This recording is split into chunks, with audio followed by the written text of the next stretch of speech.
உச்சமான ஒரு நிலையை இவர் தன் சொந்த முயற்சி, சொந்த ஒரு தன்னம்பிக்கை நிறைந்த நாள் அந்த உச்ச தன்மையை ஒரு அடைந்தார். ஏன்னா அஷ்டமாதிபதி 3ஆம் இடத்தில் உச்சம் பெற்றிருப்பதனால விபரீத யோகத்தை கொடுக்கக்கூடிய ஒரு தன்மையும் இவருக்கு அந்த யோகம் எது மூலியமா கிடைச்சதுன்னா, அதாவது இவர் சுயமா முடிவெடுத்ததுனால தான் இவருக்கு அந்த யோகமே கிடைத்தது. இல்லாட்டி இருக்காது.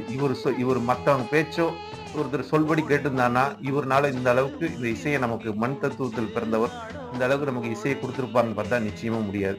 அவரோட முயற்சி தான் இன்றைக்கு அவருக்கு வெற்றியை குடுத்தது என்று சொல்லலாம். அந்த கிரகங்கள் எந்த அளவுக்கு ஒத்துழைப்பு குடுத்திருக்கு பாருங்க அப்படின்னு. இப்போ 9ஆம் இடத்துல இவருக்கு நான் இப்ப 4ஆம் இடத்துல எந்த கிரகமும் இல்ல, 5ல கிரகம் இல்ல, 6ல கிரகம் இல்ல, 7ல கிரகம் இல்ல, 8லும் கிரகம் இல்ல. 9ஆம் இடத்துல மட்டும் ஆ கேது பகவான் இருக்கார். ஏன்னா 3ல ராகு இருந்தா 9ல கேது. கேதுங்கிறது ஒரு ஞானத்தை கொடுக்கக்கூடிய கிரகம். இவருக்கு கேதுங்கிற அந்த ஞானத்தை, ஆன்மீகத்தை ஒரு நாடுனால